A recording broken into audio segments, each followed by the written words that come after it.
अगली सुबह भैरवपुर में सूरज निकला, लेकिन रोशनी सिर्फ आसमान में थी, लोगों की जिंदगी में नहीं।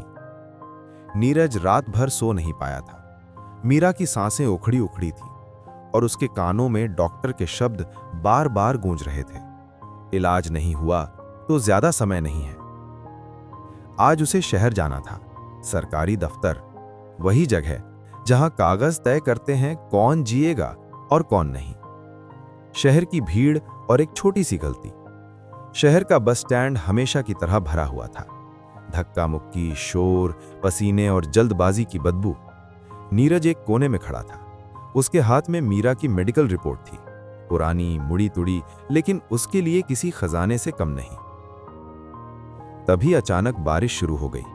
लोग बसों की तरफ भागे। एक बस के गेट पर अफरा तफरी मच गई। उसी भीड़ में एक अच्छे कपड़ों में आदमी हड़बड़ाते हुए बोला, अरे मेरी फाइल। बस चल पड़ी। नीरज की नजर नीचे पड़ी। जमीन पर एक मोटी सरकारी फाइल गिरी हुई थी।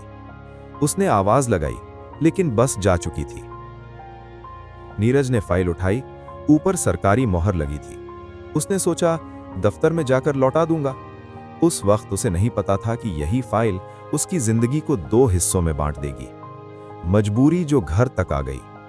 बारिश तेज होती गई, बसें बंद कर दी गईं। नीरज चाहकर भी उसी दिन फाइल वापस नहीं कर पाया। वो गांव लौट आया। घर पहुंचा तो मीरा बुखार में तप रही थी। वो फाइल को एक तरफ रखकर बस बहन के पास बैठ गया। रात हो गई, सन्नाटा छा गया। घर में वही छोटा सा दिया जल रहा था जो हर रात की तरह अंधेरे से लड़ रहा था। मीरा सो चुकी थी। नीरज की आंखों में नींद नहीं थी। उसे अचानक याद आया, फाइल। उसने सोचा कल दफ्तर देने से पहले देख लूं आखिर है किसकी। उसने फाइल खोली और उसी दिए की पीली रोशनी में जो उसने देखा, उसके हाथ कांपने लगे। अंदर थे गरीब मरीजों के नाम, लेकिन इलाज के बिल लाखों के। अस्पताल के झूठे हस्ताक्षर और नीचे भैरवपुर के प्रधान की मोहर। नीरज को सब समझ में आ गया। ये कागज किसी की मदद नहीं, ये सबूत है चोरी का। उसकी सांस भारी हो गई। नीरज देर तक दिए को देखता रहा। उसके दिमाग में दो आवाजें थीं।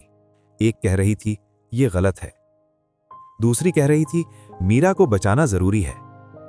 उसने पहली बार महसूस किया कि ईमानदारी कभी कभी सबसे महंगी चीज होती है। उधर प्रधान बेचैन था। उसी रात गांव के प्रधान के घर में हलचल थी। शहर से फोन आया, साहब एक जरूरी फाइल गुम हो गई है। प्रधान का चेहरा सख्त हो गया। अगर वो फाइल गलत हाथ में गई तो सब बर्बाद। उसने दांत पीसते हुए कहा, नजर रखो, कोई ज्यादा समझदार गरीब इधर उधर तो नहीं घूम रहा। रात के आखिरी पहर मीरा की आंख खुल गई। उसने नीरज को चुपचाप बैठे देखा। धीमी आवाज में बोली, भैया तुम डर रहे हो? नीरज कुछ नहीं बोला। मीरा ने उसका हाथ पकड़ लिया। अगर मुझे बचाने के लिए तुम्हें गलत बनना पड़े तो मुझे वो इलाज नहीं चाहिए। नीरज की आंखों से आंसू गिर पड़े। यही वो पल था जहां उसने फैसला किया कि मैं गलत नहीं बनूंगा, लेकिन चुप भी नहीं रहूंगा। अगले दिन नीरज फिर शहर गया। उसने फाइल की पूरी नकल बनवाई। असली फाइल उसने एक ऐसे आदमी तक पहुंचाई जो सच लिखने से डरता नहीं था, एक ईमानदार पत्रकार। और फिर वो इंतजार करने लगा। गांव में सब कुछ सामान्य दिख रहा था, लेकिन अंदर ही अंदर कुछ टूटने वाला था। मीरा की हालत बिगड़ रही थी। समय बहुत कम था और सच अब बाहर आने वाला था।